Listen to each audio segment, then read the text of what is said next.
Okay, I'm going to share my morning stretch routine with you. Just something very simple. I'm going to do a shortened version. You can make it as short as you want or as long as you want, based on how long you decide to hold the stretches. So I generally start my morning just in a comfortable seat.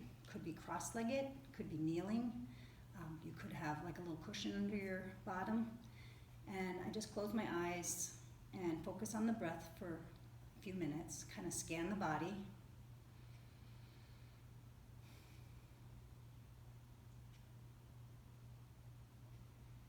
And I might set my intention for my day at that point. And then I just start slow movements. So I generally start circling in one direction, so rotating from the spine. Try and stay focused on the breath. And I might do so many breaths one way and then rotate the other direction.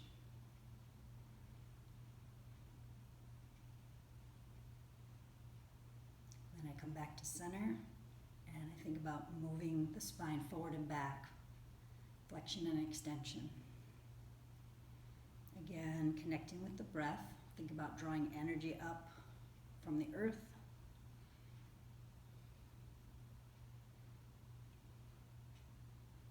And then once I've done that for a little bit, sit nice and tall, hands on the shoulders, and I start to twist from side to side. Keeping the spine nice and long.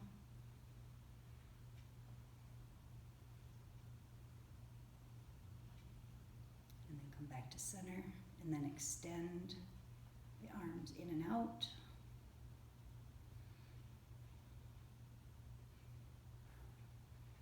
And then I draw that energy together at the crown of the head. Take a few more breaths here. And then draw all that energy down into my heart center. Say my little intention for the day. Extend the legs out in front. Arms go up. And on this one, it doesn't really matter how flexible you are. You're just going to go till you feel that stretch in the back of the legs. And I like to do a moving with the breath. There's a little bend in my knee. And then I might grab my feet and hold it here for a second.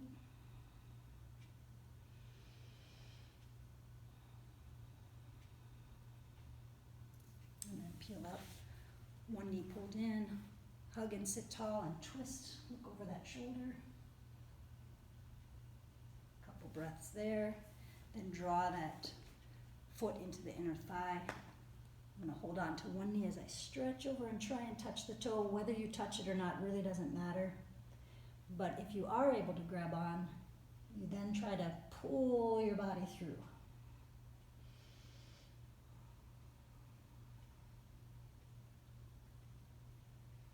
And then I would repeat that same series to the other side. I'll shorten this side. Foot in, twist and reach.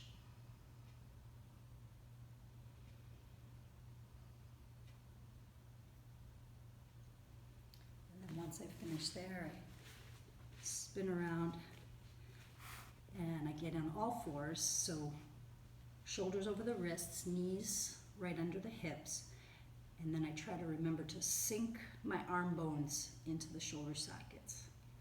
And then from there, start to lengthen the spine.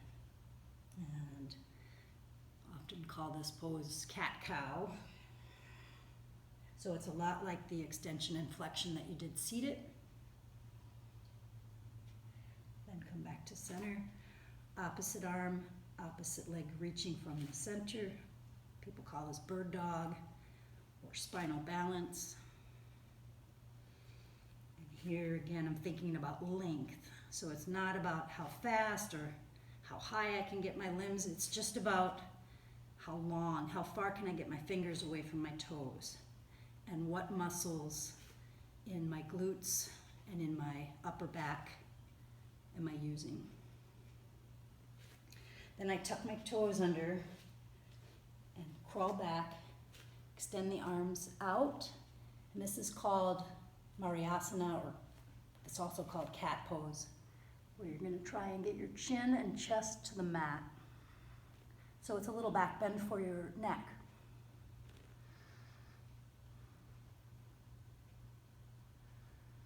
I often describe it like you're trying to crawl under a fence, or you're halfway under a fence and now you're trying to pull yourself back out.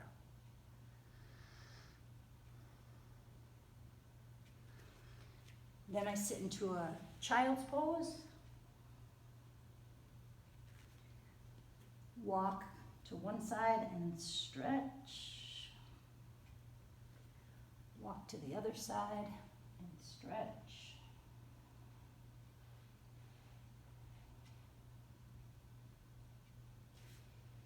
And then come back forward. And this is where I add a little bit of push-ups to it.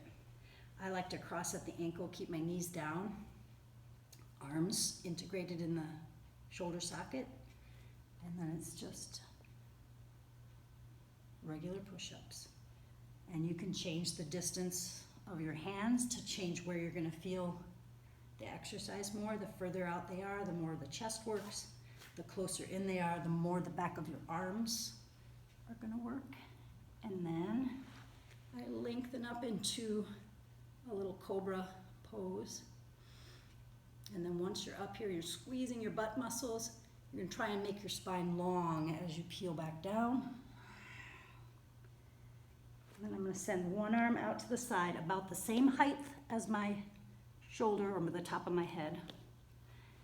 And I'm going to roll towards that arm. So this is a twisting pose. I want to be looking up at the sky, so my head is off the ground. If you're really feeling flexible, you can bring both knees to point at the ceiling. And then we would do the other side. Hand is as high as my head. Rotate.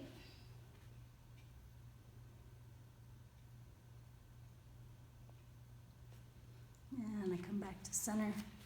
I'm going to take one arm under, thumbs in the fists. It helps your nervous system, so you kind of ground your nervous system. And I'm just trying to flatten my body into the mat. Don't forget about the legs. Squeeze the inner thighs together.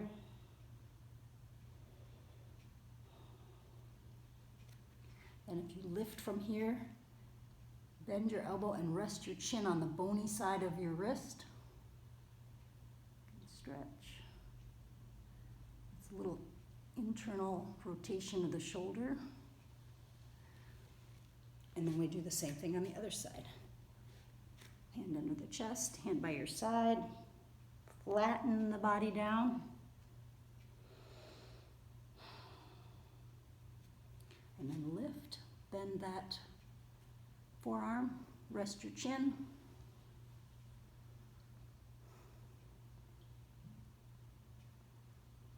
And then bring my hands back under the shoulders, and I'm going to go back up into that push-up. So I'm going to push up, and then send the hips to the sky, a little down dog. And then I walk myself through, come to sitting, and add a little Pilates here. Roll up, roll down.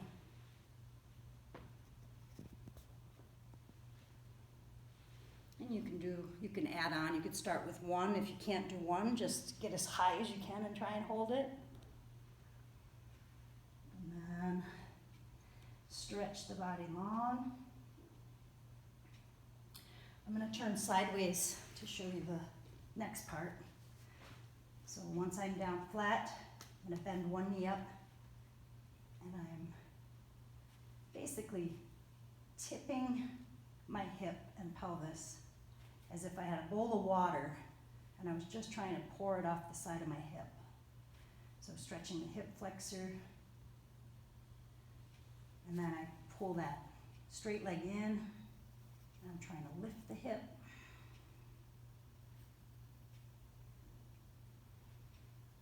And then I'm going to hold this knee in, straighten the other leg out, and do a spinal twist.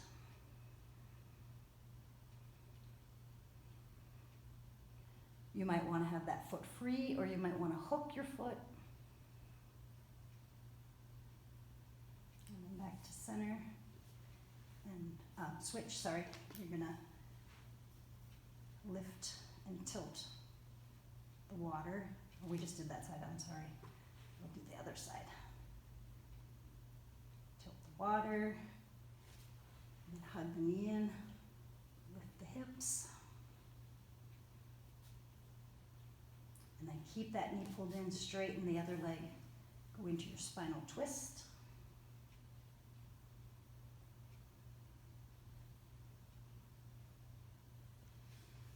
Back to center, pull both knees in.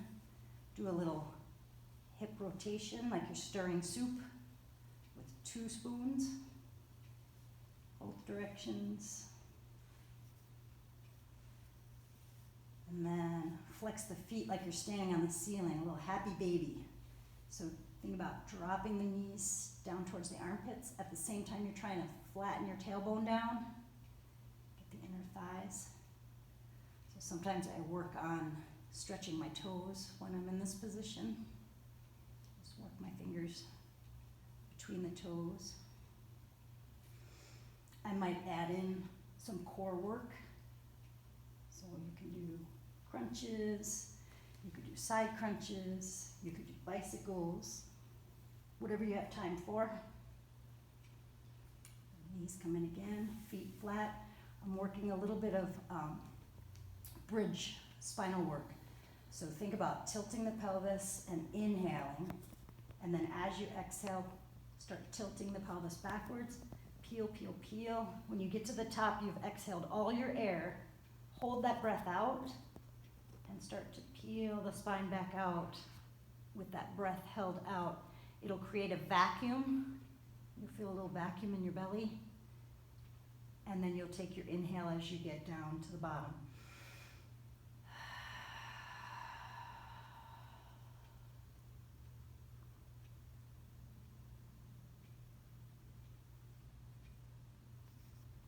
And I might do that 4 or 5 times. And then I'm gonna think of my pelvis like a clock face. So I'm going from 12 o'clock to 3 o'clock to 6 o'clock to 9 o'clock. And you're just rotating around. And then rotate the other direction.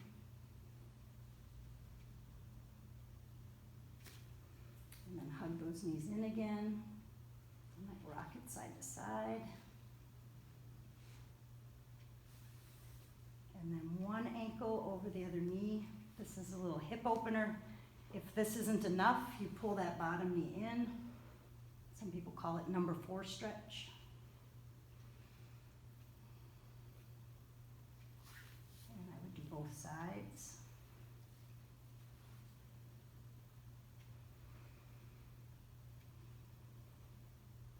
Once you've done both sides, whatever side you're on, you could cross that knee over and let it fall to one side. It's gonna, again, spinal twist, stretching the hip. And then switch.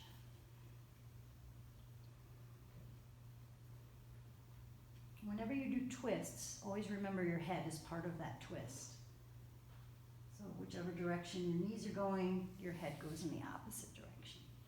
At this point, I might just go into corpse pose, focus on my breath again.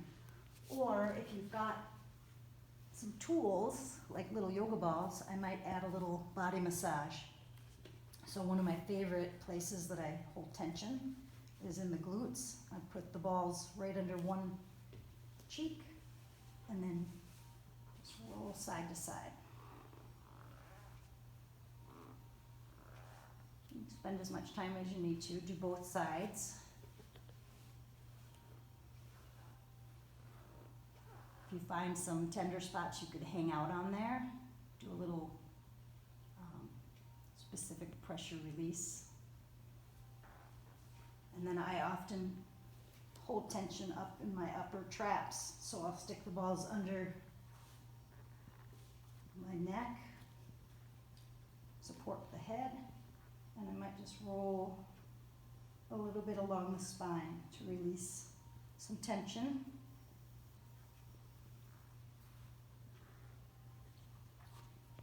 that might be the end of it, or I might add some roller to that. Some of you have used roller. So you can go forward and back. You can do under the armpits. You could do the front of the body. The key with rolling is don't roll on joints. Roll on the muscle bellies. So I'm going from the top of my knees to the hips, or the beginning of the pelvis. If I'm going to do the T-band on the side of my legs, I'm going from the hip to the knee. You could do glutes, kind of roll over the butt muscle. There's lots of fun stuff with the roller. Or these little myo balls. Again, you can use it just like a roller, more spot specific. Start on one side and kind of learn how to roll and maneuver on it. Go all the way up to the shoulders. Or I will often use it for myofascial release in the front of the body. We often forget that our organs also hold tension. So I'll use it along the front of my spine and just sort of relax, move it up into the belly. Takes a little bit of practice to relax over the ball. And I guess the biggest thing here is be careful of any bony protrusions. So you want to be careful of the xiphoid process that comes off the sternum. Don't lay right on that. Lay either above or below. Key is if it feels good, it's probably okay. If you have pain, bad pain, then you need to move it around and find a different spot. When I'm finally finished, I'll often take the ball out, one ball out, and finish with my feet. I'll just take a ball under one foot, kind of massage the foot lines. You can do side to side, you can do at the heel. I'll do both.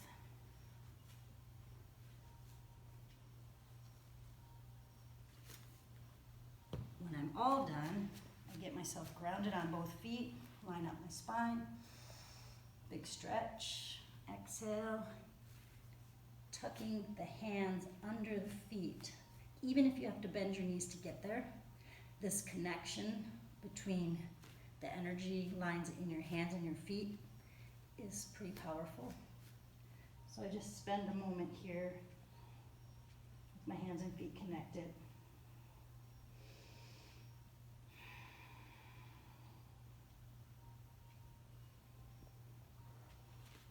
And then peel back up. And I'm ready for the day.